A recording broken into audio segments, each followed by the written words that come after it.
चलिए कंप्लीट करते हैं आज हम अपने हॉर्मोन्स को। तो हमने कल अपने पैनक्रियाज का पूरा देख लिया था। आज हम उसी में एड्रिनल ग्लैंड को देखेंगे। तो एड्रिनल ग्लैंड दो पार्ट्स में है। ये किडनीज के ऊपर होता है। जो उसकी स्थिति है वो हमारी जहाँ पे किडनीज है उसके ऊपर स्थित है। और इसमें दो पार्ट्स हैं, adrenal cortex and adrenal medulla. तो ये दो पार्ट्स को हम देखते हैं कि ये क्या क्या हार्मोन सिक्रीट करते हैं। चलिए, ये है हमारा एड्रिनल कॉर्टेक्स और एड्रिनल मेडुला। इसमें जो हार्मोन्स होते हैं उनको एक बार कर लेते हैं। तो एड्रिनल कॉर्टेक्स से हमारा रिलीज होता है कॉर्टिसोल और एल्डोस्टेरॉन और एंड्रोजन्स। अब ये क्या है इनको देखते हैं। तो कॉर्टिसोल जब रिलीज होता है ब्लड में, तो ये जब रिलीज होता है तो इसकी कंडीशंस क्या होती है, जब हमारा शरीर ये देख समझता है, हमारा दिमाग जो है कि कोई तनाव की सिचुएशन है, कोई स्ट्रेस वाला माहौल है, तो ये हार्मोन उस समय ब्लड में रिलीज हो जाता है। और ये प्रोड्यूस कहाँ पे होता है, हमारे एड्रिनल ग्लैंड्स में। एड्रिनल ग्लैंड्स की स्थिति है हमारे किडनीज के ऊपर। ये हमारे तनाव की जब स्थिति को देखता है हमारा हाइपोथैलेमस, तो वहां से निर्देश जाता है कि कॉर्टिसोल अब रिलीज करना है। तो कॉर्टिसोल जब रिलीज होगा तो हमारे उस तनाव की स्थिति को हमें तैयार करता है। ये हमारे बॉडी को, हमारे माइंड को उस तरीके से तैयार कर लेगा कि उस हम स्ट्रेस वाली सिचुएशन से कैसे बाहर निकलें। अब ये कॉर्टिसोल का फंक्शन इसलिए इम्पॉर्टेंट भी है क्योंकि कभी भी हमारे पास ऐसा सिचुएशन आए तो हम किस तरीके से उसको झेलें, उसको उसको किस तरीके से हैंडल करें, तो उसका सारा निर्माण यहाँ पे हो जाता है। अब एल्डोस्टेरोन एक हार्मोन है। फिर यहाँ पे जो एंड्रोजेंस है, एंड्रोजेंस क्या है, ये हमारे मेल कैरेक्टरिस्टिक्स को बनाता है। तो ये मगर हार्मोन हमारे दोनों में होता है, मेल में भी रिलीज करते हैं ये हार्मोन और फीमेल्स में भी। तो जिसकी वजह से मसल मास बिल्डअप, बॉडी में हेयर होना, जितना भी बालों का होना उगना, तो वो एंड्रोजन के प्रोडक्शन की वजह से होता है। तो बोथ मेल और फीमेल्स में ये होता है, बट मेल में ये ज्यादा रिलीज होता है, फीमेल में उसके कंपैरेटिवली थोड़ा कम रिलीज होता है। दूसरा हमारा देखें एड्रिनल का मेडुला वाला पार्ट। तो वहां पे दो हॉर्मोन्स है, एपिनेफ्राइन एंड नॉर एपिनेफ्राइन। ये एड्रिनल लीन नाम से भी कहे जाते हैं। अब ये क्या करते हैं, ये भी हमारे तनाव के ही हॉर्मोन्स हैं, मगर कॉर्टिसोल के कंपैरेटिवली अगर हम इनको देखें कंपैरिजन में, तो ये हमारे बॉडी को जल्दी से उस पे सिचुएशन के लिए हैंडल करवा लेते हैं और हमारी ये सिंपैथेटिक नर्वस सिस्टम को एक्टिवेट कर देते हैं। अभी हम पढ़ेंगे आगे सिंपैथेटिक नर्वस सिस्टम। उसमें ये क्या होता है, हमें बिल्कुल अलर्टनेस हमारे में आ जाती है, हम बिल्कुल ही अलर्ट हो जाते हैं, हमारे ब्लड ग्लूकोज का लेवल बढ़ जाता है ताकि हम में शक्ति आ जाए। और हमारे क्या होता है, हमारा हार्ट रेट भी इंक्रीज हो जाता है। और ये लगातार हमारा हमें पूरी तरीके से तैयार कर देता है फाइट और फ्लाइट रिस्पॉन्स के लिए, कि या तो आप उस सिचुएशन से लड़ लो या भाग जाओ। कोई ऐसा, जैसे मान लीजिए आपके सामने शेर आ जाए, तो उसके जैसी सिचुएशन आपका दिमाग अगर समझ रहा है कि बहुत ही भयंकर सिचुएशन है या कुछ वैसा, मुझे अब बिल्कुल सही मतलब कर देना है सही कुछ, तो वो या तो आपको तैयार कर देगा कि आप उस सिचुएशन से लड़ सके या फिर इतनी तेज वहां से भाग सके। तो उसके लिए बॉडी को तैयार करने के लिए ये हॉर्मोन्स रिलीज होते हैं। अब ये जो है ये शॉर्ट टर्म हॉर्मोन्स कहे जाएंगे हम। और कॉर्टिसोल जो है स्लो रिलीज हो रहा है और धीरे धीरे ये ब्लड में आता है और हमें तनाव से लड़ने के लिए तैयार करता है। लगातार यदि हमारा दिमाग या लगातार यदि स्ट्रेस में रहता है, तो ये हार्मोन हमारा बराबर रिलीज होता रहेगा, मतलब जल्दी जल्दी रिलीज होगा कॉर्टिसोल हमारा। जब भी हम स्ट्रेस में हैं तो हमारा ब्लड दिमाग ये सोच रहा है भाई अब सिचुएशन है, इसको हैंडल करना है, तो ये रिलीज करो। पर जब ये बराबर रिलीज हो रहा है तो ये क्या कर देगा, आगे चल के सिचुएशन बनाएगा हाई ब्लड प्रेशर की, क्योंकि ये आपको हर समय उस सिचुएशन के लिए तैयार कर रहा है। आपकी ब्लड वेसल्स को कॉन्स्ट्रिक्ट कर रहा है ताकि ब्लड प्रेशर आपका हाई हो जाए। कभी कभी तो ये सही है कि आपको एक्टिव बना रहा है, आपको अलर्ट बना रहा है, उसके लिए सही है, बट लगातार अगर ये कंटिन्यूस चलता है तो ये बॉडी के लिए बहुत हार्मफुल हो जाता है। एपिनेफ्राइन और नॉर एपिनेफ्राइन ये शॉर्ट टर्म के लिए होते हैं, बट ये कभी कभी हमारी बहुत मदद भी करते हैं। सपोज किसी व्यक्ति का बहुत ही डलनेस है, डिप्रेशन में है या कोई लो ब्लड प्रेशर है, तो ये एडिशनल भी दिया जाता है। एज अ डोसेज भी डॉक्टर्स इसको रिकमेंड करते हैं कभी कभी इन सच पर्टिकुलर सिचुएशंस। तो ये हमारे एक ये मददगार वाले हॉर्मोन्स भी होते हैं, बट इट डिपेंड्स कि हमारा किस तरीके से बॉडी उसको यूज कर रहा है। चलिए आगे देखते हैं हम। हमने पैनक्रियास का पूरा रोल देख लिया था। इसमें हमारे बीटा सेल्स हैं, अल्फा सेल्स हैं, सोमेटोस्टेन है। ये हमारा ग्रोथ हार्मोन का इनहिबिटिंग हार्मोन है।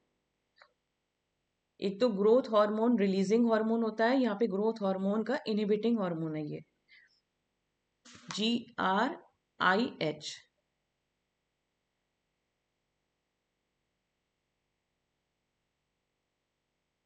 ये यहाँ से रिलीज हो रहा है, जिसकी वजह से हमारी जो बॉडी है उसकी जो ग्रोथ है तो वो ऑप्टिमम ग्रोथ होगी, मतलब बहुत ज्यादा वृद्धि ना हो जाए शरीर में।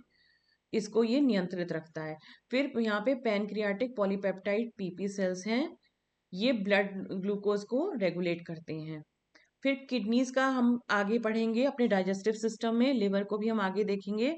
अब हम देखते हैं अपने गोनैड्स वाली जो ग्रंथि हैं जो हमारे रिप्रोडक्टिव सिस्टम में है। अब ये फीमेल्स के में जो है वो ओवरीज है।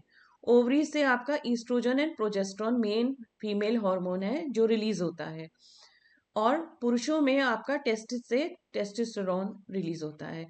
ये मेल आपके फीचर्स जो व्यक्ति के हैं, मेल फीचर्स जो होते हैं उनको बढ़ाता है। उसकी जैसे भारी वॉइस हो जाना, शरीर मस्कुलर बॉडी होना, शरीर पे बाल आना, तो ये सब चीजों का नियंत्रण इस हार्मोन के द्वारा होता है। ये हमने अपने एंडोक्राइन सिस्टम के आज कंप्लीट करे हैं हॉर्मोन्स को। एक्सोक्राइन सिस्टम हम लोग पहले भी देख चुके हैं, एक बार फिर से क्विक रिवीजन करेंगे कि वो हमारा क्या था। एंडोक्राइन सिस्टम हमारा कंप्लीट है और एक्सोक्राइन भी कंप्लीट है हमारा।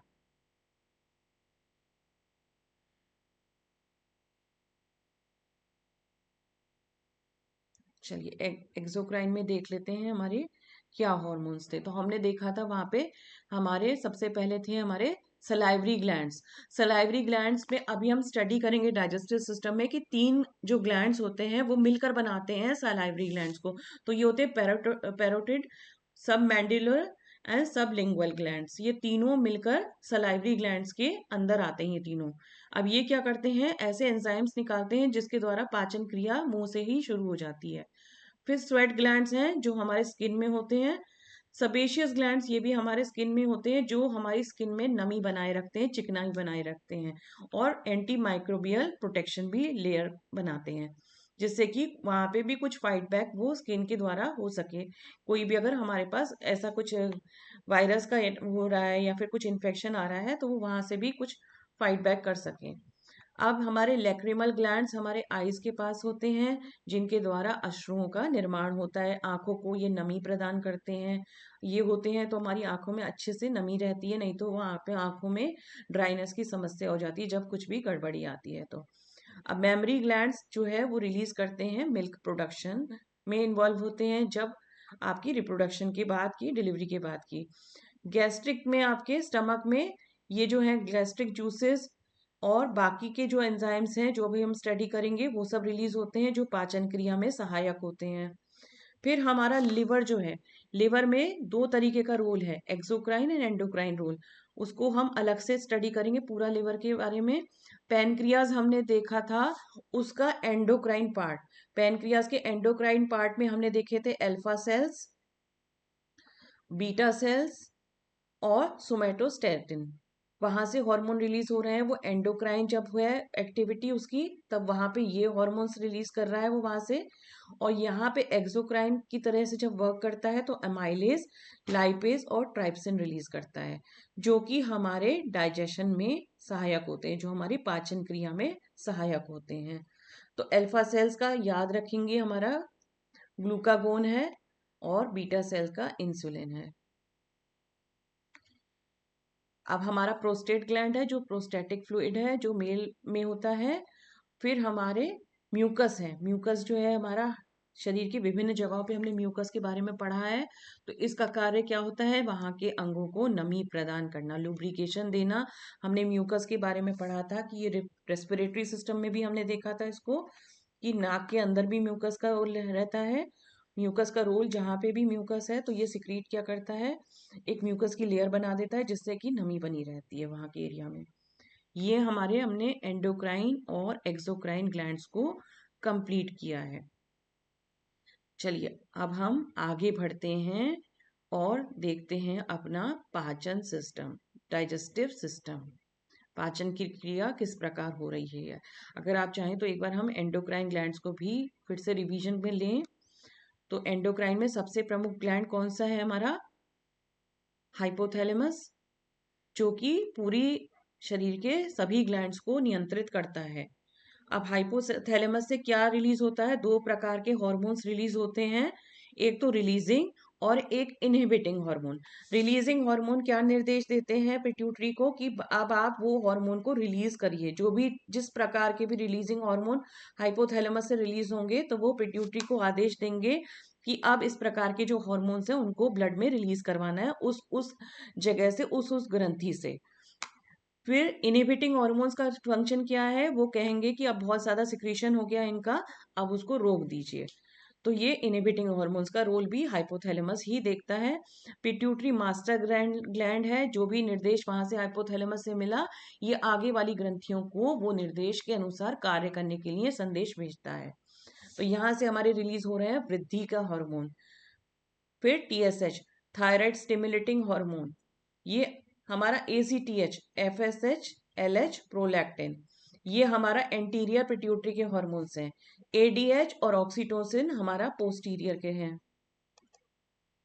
तो ये दो इसके पार्ट्स हैं, पिट्यूटरी के दो पार्ट्स हमने पढ़े थे, एंटीरियर एंड पोस्टीरियर। ये हम क्विक रिवीजन देख रहे हैं जो हमने कल किया था। फिर थायराइड में से हमारा T4 थायरोक्सिन और T3 है और कैल्सिटोनिन है। पैराथायराइड ग्लैंड्स हमारे थायराइड के साथ ही हैं और ये पैराथायराइड हार्मोन को रिलीज करते हैं। फिर अभी हमने देखा एड्रीनल ग्लैंड्स को, एड्रीनल ग्लैंड्स के भी दो पार्ट हैं, adrenal cortex and adrenal medulla, इनमें से भी हार्मोन्स रिलीज होते हैं। फिर हमने पैनक्रियाज को स्टडी किया था कि उसमें से क्या क्या हार्मोन्स रिलीज हो रहे हैं, वो दो तरीके से कार्य कर रहा है, एंडोक्राइन भी कार्य करता है और एक्सोक्राइन भी कार्य करता है। एंडोक्राइन ग्लैंड्स वो होते हैं जिनके पास कोई नली नहीं होती, डक्ट नहीं होती, और वो ब्लड में अपने हार्मोन्स को रिलीज करते हैं। एक्सोक्राइन ग्लैंड्स वो होते हैं जो नली के द्वारा अपने एंजाइम्स को रिलीज करते हैं। वहां पे हार्मोन है, यहाँ पे एंजाइम्स है, ये बात याद रखेंगे हम। फिर पीनियल ग्लैंड हमारा मेलेटोनिन सिक्रीट करता है जो नींद के चक्र को नियंत्रित करता है। थाइमस के द्वारा थाइमोसिन रिलीज होता है जो हमारी रोग प्रतिरोधक क्षमता की, जो रक्षा की प्रणाली है उसको नियंत्रित देखता है। टी सेल्स का निर्माण होता है यहाँ पे। अब गोनैड्स हैं, गोनेडोट्रोफिन जब रिलीज हो गया हाइपोथैलेमस से, तो यहाँ से ओवरी से एस्ट्रोजन और प्रोजेस्टेरॉन रिलीज होंगे। पुरुषों में टेस्टोस्टेरोन रिलीज होगा। ये हमारे हार्मोन हो गए, अब हमने कंप्लीट कर लिए। अब हम कुछ ऐसे हार्मोन्स को देखेंगे, एक लिस्ट है जिसकी हम उसको नोट कर लेंगे। तो ये हमारे शरीर के हैप्पी हार्मोन्स कहे जाते हैं। ये हमारे शरीर को किसी भी तरीके से प्यार वाला स्थिति, एक मतलब लव वाली स्थिति या खुशी वाली स्थिति में रखते हैं। ये हमारे पॉजिटिव हार्मोन्स कह सकते हैं हम इनको। तो सबसे पहले इसमें आता है हमारा डोपामाइन। तो डोपामाइन क्या करता है, हमें खुश रहने के लिए ज़रूरी होता है। हमारे जब भी हम खुश हैं या कुछ मोटिवेटेड फील कर रहे हैं, जैसे हम कुछ पढ़ाई करना चाह रहे हैं, उसके बाद हमें जो खुशी मिलती है तो हमारे ब्लड में रिलीज होता है डोपामाइन। ये हमारे सकारात्मक हमें रखता है, एक सकारात्मक माहौल बनाए रखता है हमारे दिमाग में, हमें आगे बढ़ने के लिए, खुश रखने के लिए। जैसे जिस कार्य से हमें खुशी मिल जाए तो वो हमारे ब्लड में ये रिलीज होता है। फिर नेक्स्ट हमारा आता है इसमें ऑक्सीटोसिन।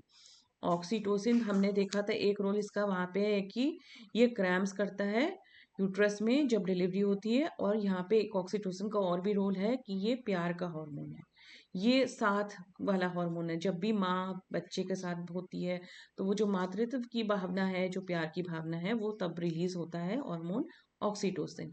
जब ये रिलीज होगा तब आपका लैक्टेशन के लिए भी वो माँ उसके लिए भी वो तैयार होती है। फिर आपका है एंडोर्फिन्स। एंडोर्फिन्स आपका नेचुरल पेन किलर है। तो ये भी एक पॉजिटिव हार्मोन है जो बॉडी में नेचुरल प्रिपेयर होता है, एक पेन किलर आपका।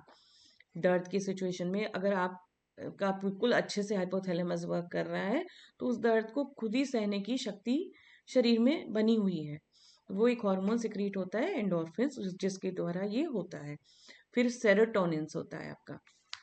तो सेरोटोनिन क्या करते हैं आपको हमेशा एक्साइटमेंट में रखते हैं, आपको खुश रखते हैं।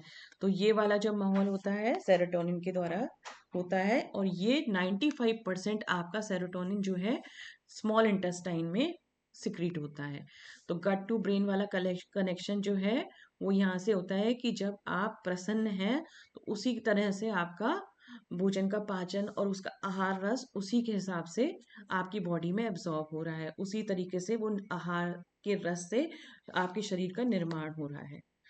फिर हम देखते हैं इसमें मेलेटोनिन। मेलेटोनिन हमने देखा था पीनियल ग्रंथि से रिलीज होता है, और ये आपके सोने के चक्र को नियंत्रित रखता है। तो जब आपकी नींद पूरी होती है तो आप पूरी तरीके से रिफ्रेश फील करते हैं, एनर्जेटिक फील करते हैं, पूरी शक्ति, ऊर्जावान, सकारात्मक भी रहते हैं, खुश भी रहते हैं आप।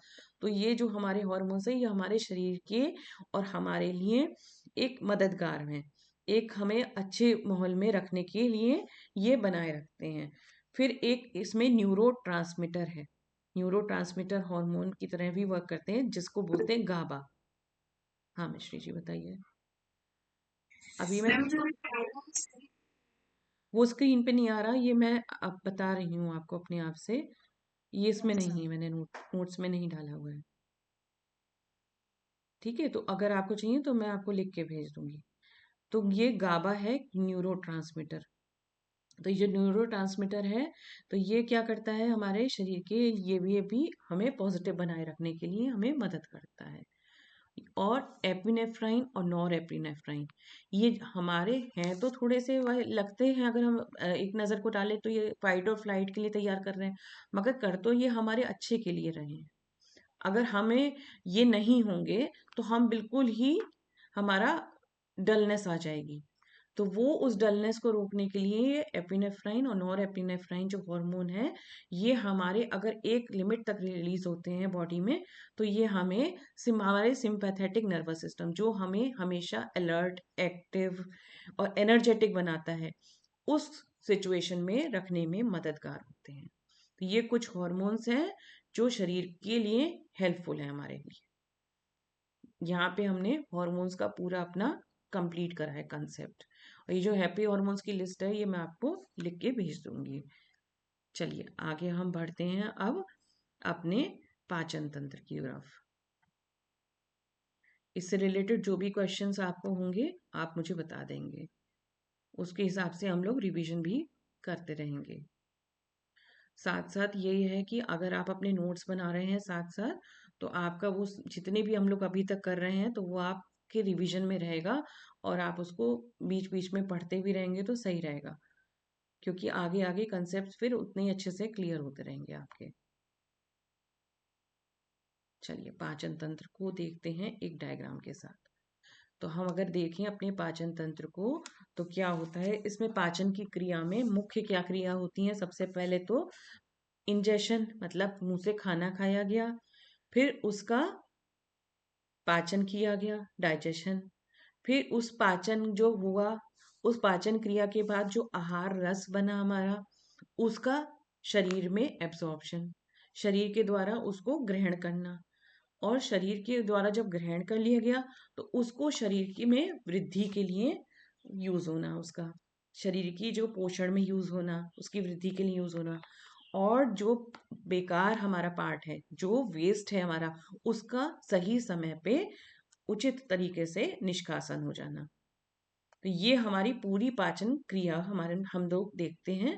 तो इसमें सबसे पहले हमारा खाना खाया गया, डाइजेस्ट किया गया, एब्जॉर्ब किया गया, उसको शरीर में पूरी जगह पहुंचाया गया, उसका अच्छे से उसकी शरीर में पोषण हुआ, उसे न्यूट्रिएंट्स पहुंचे हर जगह पे, और फिर जो बेकार वाला चीज थी, जो शरीर में नहीं आवश्यकता है जिस चीज की, उसका उचित समय पे निष्कासन भी हो जाए। तो ये हम पूरी क्रिया अपनी पाचन क्रिया में देखेंगे।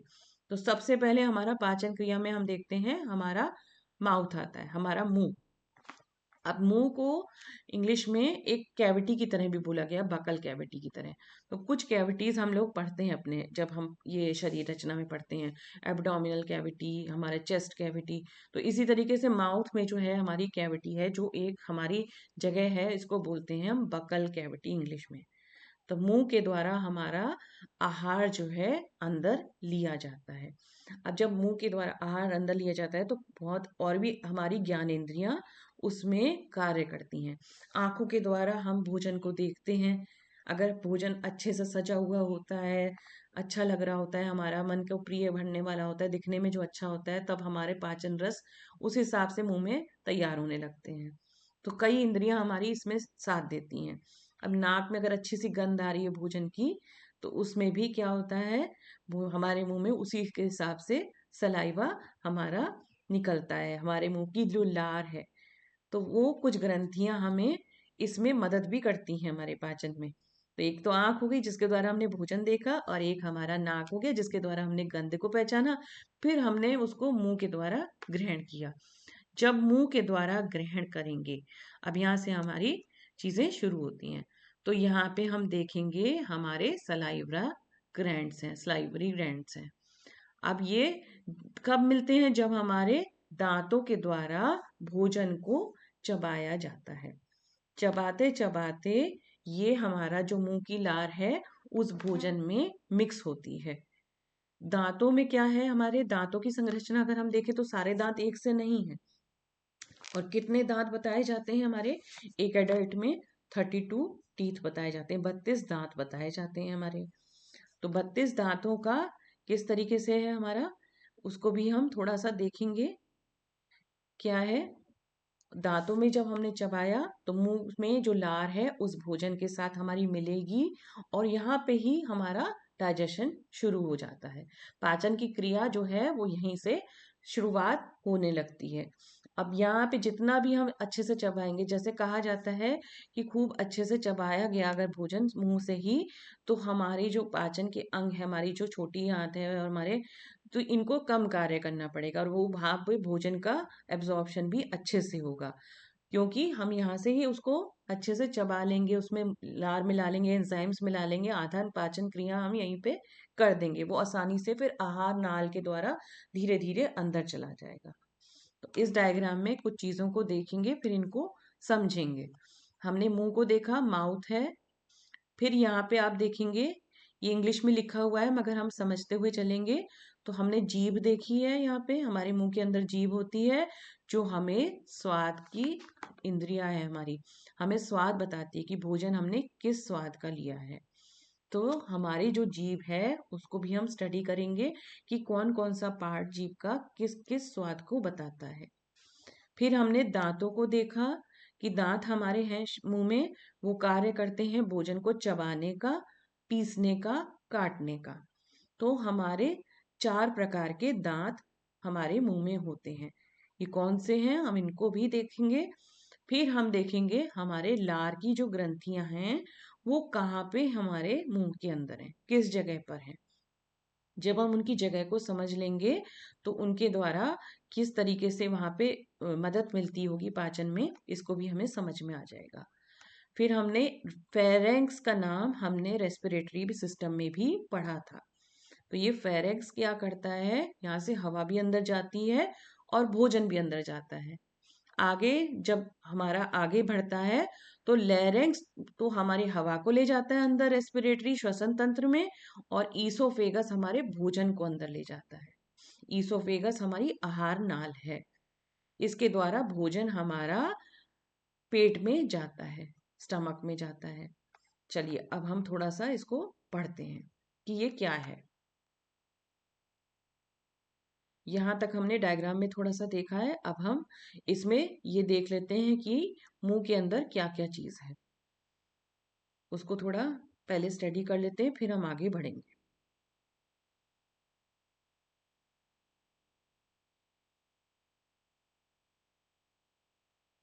चलिए, मुंह में पहले तो हमने दांतों को देखा था। तो दांत हमारे यहाँ पे इंसीजर्स, मैं हिंदी नाम भी इनका बता दूंगी, फिर प्रीमोलर्स और मोलर्स हैं। और ये हमारे एक जो एडल्ट है उसमें 32 दांत होते हैं। ऊपर में होते हैं हमारे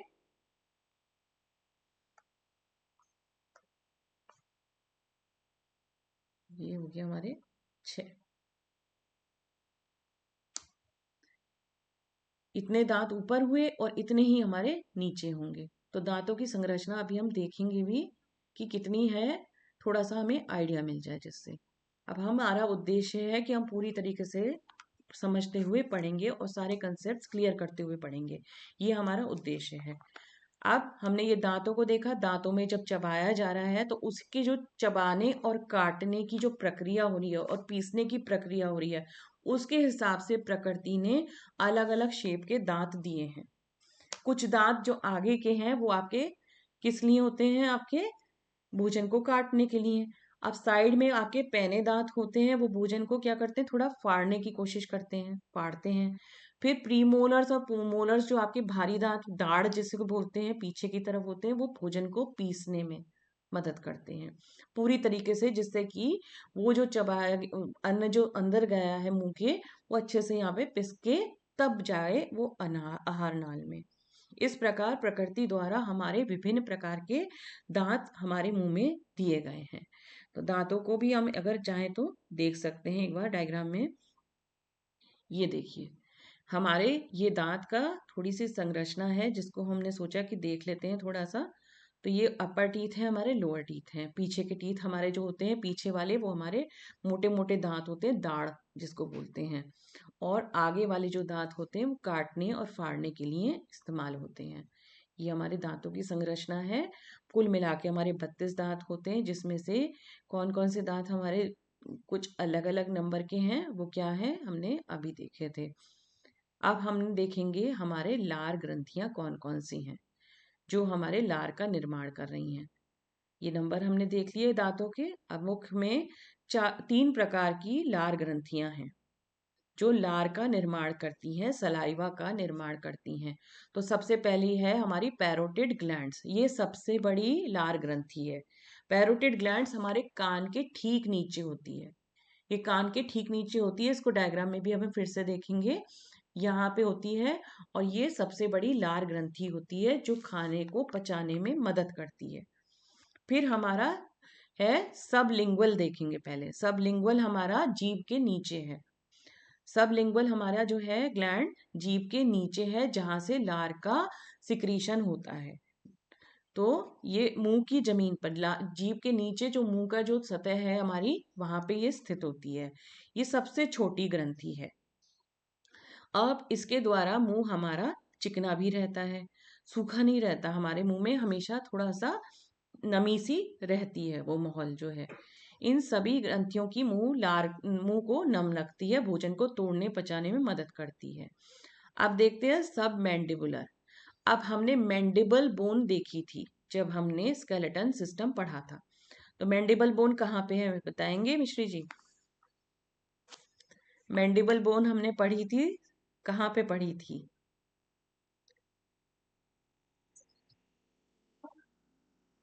बिल्कुल, बहुत बढ़िया मैम, बहुत बढ़िया। तो मैंडिबल बोन हमारी यहाँ पे है, यही नाम से हम याद कर लेंगे इसको, सब मैंडिबुलर ग्लैंड्स, क्योंकि ये हमारे निचले जबड़े के नीचे ही है। जो हमारा जबड़ा हिलता है, एक अकेली बोन जो स्कल में हिलती है, वो मैंडिबल बोन है। और यहीं पे हमारी सब मैंडिबुलर ग्लैंड स्थित है जो लार का निर्माण करते हैं। ये क्या करते हैं, लार का सबसे बड़ा भाग बनाती है। वो तो सबसे बड़ी ग्रंथि थी लार की, यहाँ पे सबसे बड़ा जो क्वांटिटी निकलती है वो यहाँ से निकलती है। खाना चबाने व निकलने में मदद मिलती है इससे। तो ये 3 ग्रंथि जब लार के बारे में पढ़ा जा रहा है, तो यदि कोई एमसीक्यू इस तरीके का है तो हम उसके लिए भी तैयार हैं। अब हमें पूरी तरीके से पता चल गया कि लार ग्रंथि 3 प्रकार की होती हैं, और ये कौन कौन से प्रकार की होती है, कहाँ कहाँ लोकेटेड है, इसका भी हमने देख लिया। तो अब अगर कोई एमसीक्यू आता भी है तो हम उसके लिए लड़ने को तैयार हैं। पैरोटिड ग्लैंड्स हमारे कान के नीचे हैं, और सबलिंगुअल ग्लैंड्स हमारे जीभ के नीचे हैं, मुंह की परत के ऊपर जो नीचे वाली परत है। और सब मैंडिबुलर हमारे जो मैंडिबल बोन है निचले जबड़े के नीचे पाए जाते हैं। अब इनका हम एक डायग्राम भी देख लेते हैं जिससे कि हमारा पूरा कंसेप्ट ये क्लियर हो जाए और हम आगे बढ़े। चलिए, अब इसके बाद हम ये भी देखेंगे कि ये लार के द्वारा कौन कौन सी एंजाइम आती हैं।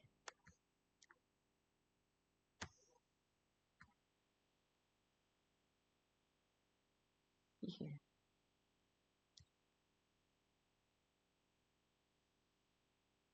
ये देखिए, कान है, वहां पे पैरोटिड ग्लैंड है, सब मैंडिबुलर हमारा जबड़े के नीचे है, सब लिंगुअल हमारा जीभ के नीचे है। लिंगुअल से आप थोड़ा समझ लेंगे, लिंगुअल मतलब जैसे लैंग्वेज से है तो लैंग्वेज कहाँ से बोली जा रही है, जीभ के द्वारा बोली जा रही है, तो जीभ के नीचे वाला यही है। थोड़ा याद करने के लिए हम तरीका ढूंढ लेंगे। मैंडिबुलर का तो बिल्कुल आसान तरीका है और इनकी लोकेशन भी हमें समझ में आ गई है। अब ये 3 ग्रंथियां हमने क्लियर कर ली हैं। आगे बढ़ेंगे, अब हम इनके द्वारा कौन सा एंजाइम बन रहा है।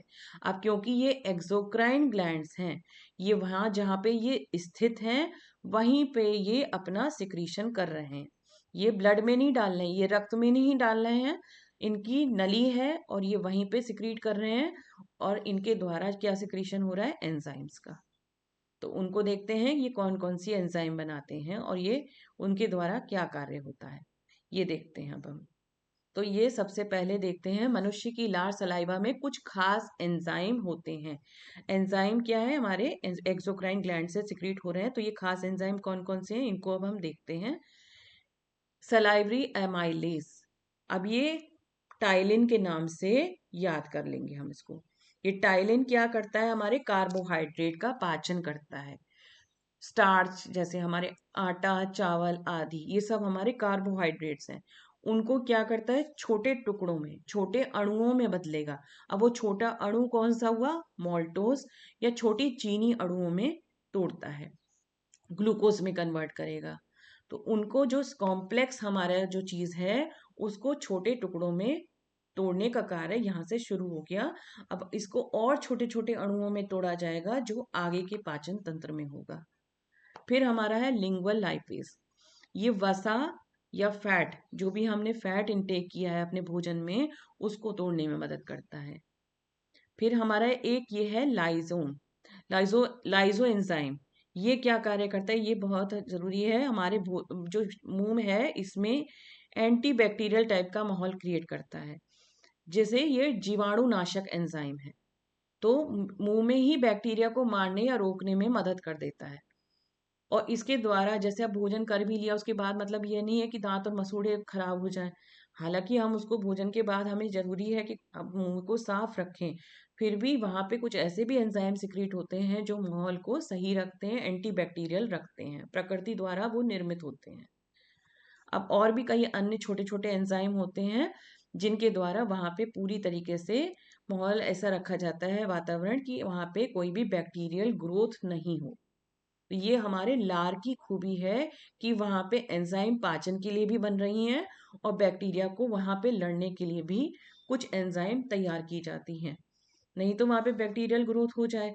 अब वो जब कुछ ज्यादा ही गड़बड़ी हम कर लेंगे, भाई अगर कुल्ला वगैरह करके नहीं सोए, मुंह को साफ करके नहीं सोए, तो वहां पे दांतों में खराबी आती है, गड़बड़ी आती है, बैक्टीरियल ग्रोथ होती है। पर वो कुछ ज्यादा जब बिगड़ गई स्थिति तब होती है, नहीं तो प्रकृति ये कोशिश रखती है कि जहाँ पे भी जो है वो सुरक्षित अपनी वातावरण को बना सके।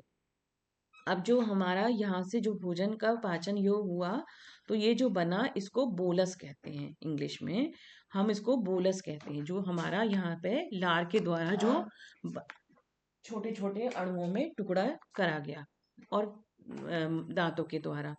अब इसके आगे हम कहाँ जा रहे हैं, अब हम अपने आहार नाल पे जाएंगे। तो ये अब हमने मुंह का हो गया, अब हमने फेरेंक्स को देखा जो गला का हिस्सा पहले वाला है। फिर हमारा आएगा ईसोफेगस जिसको बोलते हैं हिंदी में आहार नाल। चलिए आहार नाल को देख लेते हैं।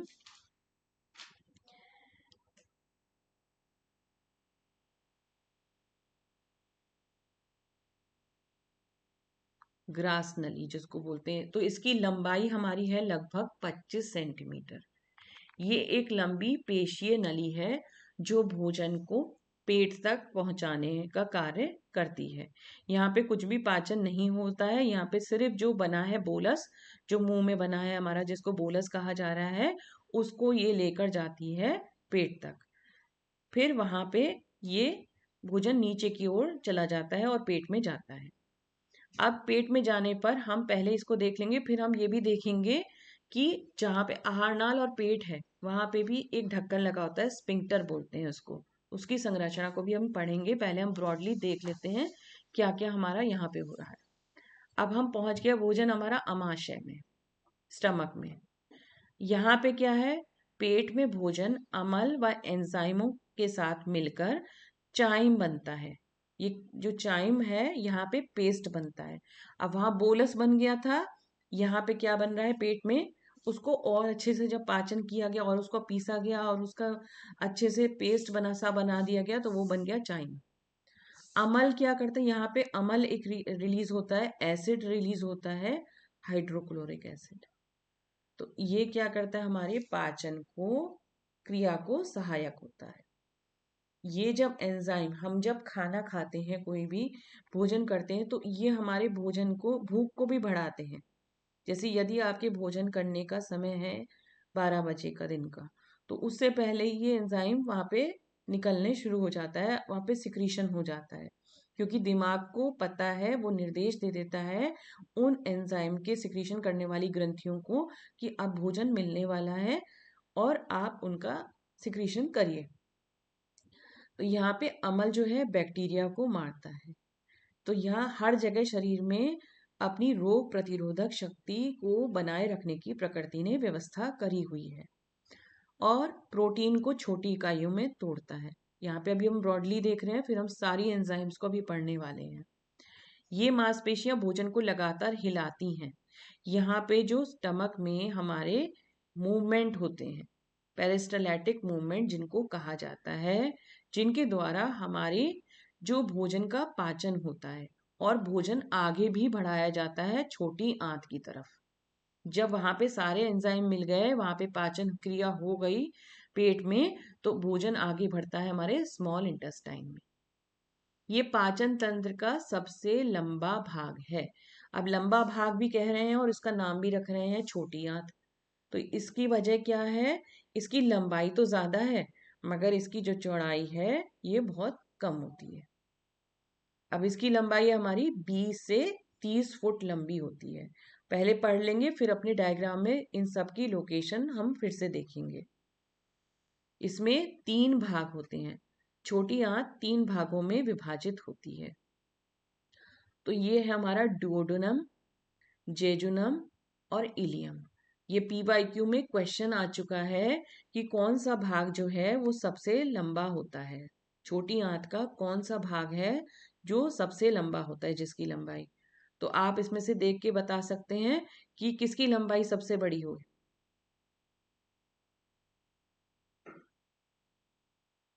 चलिए आगे देखते हैं हम इसमें। छोटी आंत शरीर में सबसे लंबी होती है और यही सबसे अधिक पाचन व पोषक तत्व अवशोषित करती है। सबसे जो मेन कार्य होता है हमारी छोटी आंत का, वो उसमें से एब्जॉर्प्शन करने का कार्य होता है। पाचन की क्रिया काफी सारी हमारी पेट में ही खत्म हो जाती है। अभी हम उसमें देखेंगे कि उसमें क्या क्या और एंजाइम्स डली, किस तरीके से पाचन हुआ है वहां पे। तो मुख्य कार्य पाचन का हमारा पेट में हो गया, और मुख्य कार्य जो स्मॉल इंटेस्टाइन का, छोटी आंत का है, वो है एब्जॉर्प्शन का। तो यहाँ पे जितना जो आहार रस में जो बना हमारा, आहार के द्वारा पाचन के बाद जो रस बना, उसका अवशोषण होता है। तो यहाँ पे छोटे छोटे हमारे छोटी आंत में अंदरूनी सतह पर विलाई होते हैं। विलाई क्या होते हैं, हमारे उंगलियों के जैसे पतले पतले उभार होते हैं। ये क्या करते हैं, न्यूट्रिएंट्स को एब्जॉर्ब कर लेते हैं, रक्त में भेज देते हैं। यहाँ पे क्या होता है छोटी आंत में, हम इसका स्ट्रक्चर देखेंगे कि ये विलाई नाम के वो होते हैं, जो वो विलाय क्या करते हैं, आपके न्यूट्रिएंट्स को एब्जॉर्ब करते हैं, और ये रक्त को जो कैपिलरीज से जुड़े हुए होते हैं, और वहां से जो न्यूट्रिएंट्स एब्जॉर्ब हुए वो ब्लड में मिल जाते हैं। जब ब्लड में वो मिल जाते हैं तो वो अपने निर्धारित स्थान पर पहुंचते हैं। अब यहाँ पे और भी क्या कार्य होता है, यहाँ पे जो यकृत है, हमारा लिवर है, वहां से पित्त जो बना, हमारा बाइल बना, वो यहाँ पे आता है। ये हमारे जो वसा है उसको छोटे छोटे कणों में बदलता है। पैनक्रियाज के जो एंजाइम हैं वो भी यहाँ पे आते हैं। उनके द्वारा वसा और प्रोटीन का छोटे छोटे अणुओं में विभाजन होता है, उनको और माइन्यूट उसमें करा जाता है जिससे कि वो एब्जॉर्प्शन उनका सही से हो सके। अब और क्या कार्य हो रहा है यहाँ पे हमारा, उसको देखें। छोटी आंत की अंदरूनी सतह पर विलाई हो गया हमारे, जो न्यूट्रिएंट्स को खून में भेजते हैं। चलिए अब हमने आगे बढ़ेंगे, हमारा है बड़ी आंत, लार्ज इंटेस्टाइन। लार्ज इंटेस्टाइन की लंबाई है कुल करीब 5 से 6 फुट। बड़ी आंत पानी को अवशोषित करती है। इसका मुख्य कार्य क्या है, पानी जो है हमारा, जो भी हमारा वहां से निकल के आया स्मॉल इंटेस्टाइन के बाद, वहां से धीरे से पुश कर दिया जाता है। हमारा जो भी बना वहां पे एब्जॉर्प्शन के बाद जो बचा वो हमारे बड़ी आंत में आ गया। अब वहां से जो बड़ी आंत में आया उसमें से पानी का और न्यूट्रिएंट्स का एब्जॉर्प्शन और होता है, जितना भी बचा है वहां से। फिर जब वो पूरा हो जाता है तब वो जो सॉलिड बनता है हमारा वेस्ट, वो आगे की तरफ बाहर निकलने के लिए, निष्कासन के लिए धक्का, उसको धीरे से धकेला जाता है। इसके पार्ट्स क्या हैं, सीकम है, कोलन है। कोलन हमारा यहाँ पे असेंडिंग कोलन है, ट्रांसवर्स कोलन है, डिसेंडिंग और सिग्मोइड कोलन है। फिर हमारा यहाँ पे एनल कैविटी होती है। एनल कैविटी में दो चीजें होती है, मलाशय और गुदा। चलिए अब हम अपने डायग्राम को एक बार फिर से समझते हैं, क्या था हमारे डायग्राम में। हमें उसकी लोकेशन सभी अंगों की समझ में आ जाएगी जो हमारे पाचन तंत्र के सहायक हैं। ये रहा हमारा। तो हमने मुंह में हमने पूरा कंप्लीट कर लिया। मुंह में क्या है हमारा, मुंह है, मुंह के अंदर दांत है, दांत के अंदर हमारा भोजन का पाचन हो रहा है। स्वाद हमारा लिया जा रहा है हमारी जीभ के द्वारा। जीभ के और भी कार्य हैं। जीभ क्या करती है भाई, स्वाद का पहचान देती है, और जीभ हमारे बोलने में मदद करती है। जीभ हमारे बाद में जो दांतों में जो अन्न लग भी गया है थोड़ा बहुत, उसको भी हम हटा लेते हैं जीभ के द्वारा। और हमने यहाँ पे देखे सलाइवरी ग्लैंड्स, हमारी लार की ग्रंथियां, वो 3 प्रकार की, उनकी लोकेशन हमने देखी। क्या क्या है लार की ग्रंथियां, पैरोटिड ग्लैंड और सबलिंगुअल, सब मैंडिबुलर। फिर हमने ग्रसनी देखी थी, फेरेंक्स देखा हमने, और ईसोफेगस देखा। अब हमने देखा यहाँ डायग्राम में क्या क्या है और चीज हमारी, पेट कहाँ पे है, स्टमक ये रहा हमारा, ये देखिए। फिर हमारी ये छोटी आंत है, जो ये मुड़ा हुआ हिस्सा सब दिख रहा है, ये हमारी छोटी आंत का हिस्सा है। और ये जो हरे रंग से यहाँ पे दिखाई दे रहा है, ये हमारा बड़ी आंत है। तो इसको अब हम और अच्छे से स्टडी करेंगे। यहाँ पे हम असेंडिंग कोलन देखते हैं, ये हमारा यहाँ पे है, ये सीकम का भाग है या अपेंडिक्स का भाग है। असेंडिंग, ट्रांसवर्ड और डिसेंडिंग कोलन। फिर हमारा यहाँ पे आता है सिग्मोइड कोलन। ये अलग अलग विभाजन है हमारे कोलन के भी। फिर हमारी एनल कैविटी आ जाती है यहाँ पे। अब यहाँ पे आप देखेंगे लिवर। लिवर है हमारा सबसे बड़ा ऑर्गन हमारे शरीर का, और इसको हम सेकंड ब्रेन भी बोल सकते हैं अपने शरीर का। यहाँ पे गॉल ब्लेडर भी है हमारा, ये भी हम स्टडी करेंगे। फिर हमने यहाँ पे देखा पेनक्रियाज की लोकेशन कहाँ पे है, उसको देखेंगे। ये रहा है हमारा पेनक्रियाज, और पेनक्रियाज की डक्ट है यहाँ पे। डक्ट किस वजह से है, क्योंकि पेनक्रियाज 2 तरीके से कार्य करता है, हमने दोनों कार्य उसके देखे हैं। एंडोक्राइन में भी कार्य जो है वो देखे हैं हम, जो जो रक्त में निकालता है वो अपने हॉर्मोन्स। और एक्सोक्राइन में वो कुछ एंजाइम बनाता है जो हमारे छोटी आंत में जाती हैं, जो भोजन के पाचन में सहायक होती हैं। इस तरीके से दोनों तरीके के कार्य पैनक्रियाज करता है। ड्यूोडेनम, जेजुनम और इलियम, ये हमने इनकी भी लोकेशन देख ली। चलिए आगे बढ़ते हैं अब हम। यहां तक सब क्लियर है मिश्री जी? चलिए, दांतों का हमने देख लिया, 4 प्रकार के हैं हमारे, incisors, canines, premolars and molars. 32 दांत एक एडल्ट में होते हैं। लोकेशन हमने ग्लैंड्स की देख ली, अपने लार की ग्रंथियों की। ये हमारी हो गई लार की ग्रंथियों की लोकेशन।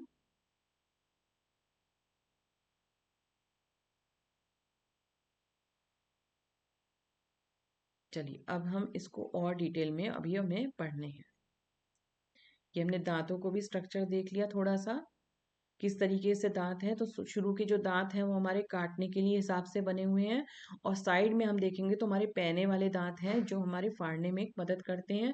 फिर पीछे के दांत हमारे मोटे दिए गए हैं जिससे कि हम भोजन को अच्छी तरह पीस सकें। कहा जाता है कि भोजन को जितना अच्छा यहाँ से पीसेंगे, 32 बार चबाना चाहिए, उतना ही अच्छा आपका पाचन रहेगा। और भी एक बात कही जाती है कि मुंह में जब हम खाना खाते हैं तो हमें बात नहीं करनी चाहिए। तो इस वजह से ये इसके कारण क्या हो सकता है, कुछ बताएंगे कि हमसे ये कहा जाता है कि भोई भोजन करें तो बात ना करें, तो उसका कारण क्या हो सकता है। एक तो ये कारण मेरे मन में आता है कि भाई, एक तो ये है कि भाई आपका ग्रसनी है वहां पे जो हवा भी अंदर लेके जा रही है और खाने को भी अंदर लेके जा रही है। ठीक है, तो कई बार जब हम बात करते करते भोजन करते हैं तो वो आहार जो है हमारा विंड पाइप की तरफ भी चला जाता है। गुस्सा होता है ये वाली बात। और दूसरा कारण क्या हो सकता है कि हम जब भोजन करते हुए बात करे जा रहे हैं, मुंह ज्यादा खोल रहे हैं, तो हवा भी हम निगल लेते हैं अंदर। वो हवा हमें आगे चल के कुछ नुकसान भी दे सकती है। वो हमारा हवा अंदर जब चली जाती है तो इसलिए कहा जाता है, एडवाइस किया जाता है कि भोजन के दौरान शांत मन से प्रसन्नचित होकर भोजन पे ध्यान देकर ही खाएं। जब हम प्रसन्नचित होकर खाते हैं तो उसी तरीके से हमारी लार का निर्माण भी उसी हिसाब से होता है जो हमारे पाचन क्रिया को सहायता देता है। चलिए आगे देखते हैं हम इसी में कि इसको और डिटेल में किस तरह कितना और हमें पढ़ना है। सलाइवा के हमने एंजाइम भी देख लिए, कौन कौन से एंजाइम हैं।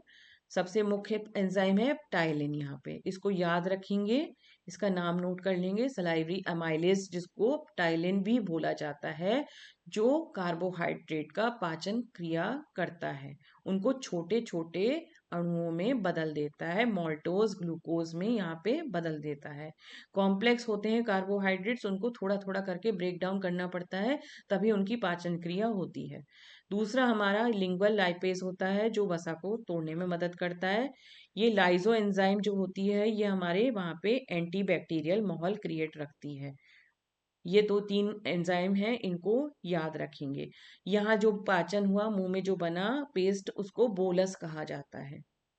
इसको याद रखेंगे इस वर्ड को। फिर हमने ग्रसनी के आगे हमने देखा हमारा ईसोफेगस, ग्रास नली।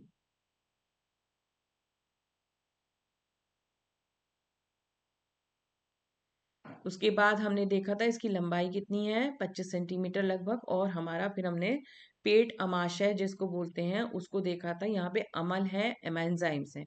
अब इसमें कौन कौन सी एंजाइम सहायक देती हैं वो हम उसको देखते हैं, फिर हम एक एक पार्ट को और अच्छे से पढ़ते हैं। चलिए, पाचन एंजाइम। पाचन एंजाइम हमारे शरीर में बनने वाले खास प्रोटीन होते हैं जो आपके भोजन को छोटे छोटे हिस्सों में तोड़ते हैं ताकि शरीर उन्हें आसानी से ग्रहण कर सके। तो ये जितने भी हमारे कॉम्प्लेक्स हम जो काता खाते हैं वो क्या होता है, छोटे छोटे भागों में विभाजित किया जाता है। अब इनका क्या है, हम बहुत ज़्यादा तो नहीं डीप में पढ़ेंगे क्योंकि इनकी केमिकल जो नाम है उनको नहीं देखेंगे, थोड़ा थोड़ा हम पढ़ेंगे जिससे कि हमें समझ में भी आ जाए और हमें सहायता करे वो। तो क्या है, स्टार्च हमने देखा ही था, ये हमारा अमाइलेज कहाँ पे होता है, ये हमारे मुंह में ही होता है, वहीं पर ये इसका शुरू कर देता है पाचन। फिर हमारा प्रोटीज होता है। प्रोटीज क्या करता है, अमीनो एसिड को तोड़ता है। अमीनो एसिड को तोड़ना मतलब प्रोटीन के जो को अमीनो एसिड तक तोड़ता है, मतलब प्रोटीन जो हमने लिया जितना भी उसको अमीनो एसिड में बदलने का कार्य प्रोटीज करता है, ये एंजाइम करता है। ये कहाँ पे होता है, पेट में होता है और छोटी आंत में भी होता है। दूसरा हमने देखा लाइपेस। लाइपेस क्या कार्य करता है, ये फैट को करता है, हमारा फैट को फैटी एसिड और ग्लिसरॉल में बदलता है। ये अग्नाशय, मुंह और पेट दोनों में होता है। ये जहाँ पे ये होता है तो ये क्या करता है, ये फैट पे एक्ट करता है। तो विभिन्न प्रकार के जो एंजाइम हैं अलग अलग प्रकार के भोजन पर कार्य करने के लिए बनाए गए हैं। ये प्रकृति द्वारा हमारे शरीर में स्वतः निर्मित होते हैं। और एंजाइम कौन कौन से हैं, दो हमें याद भी रखने कुछ नाम।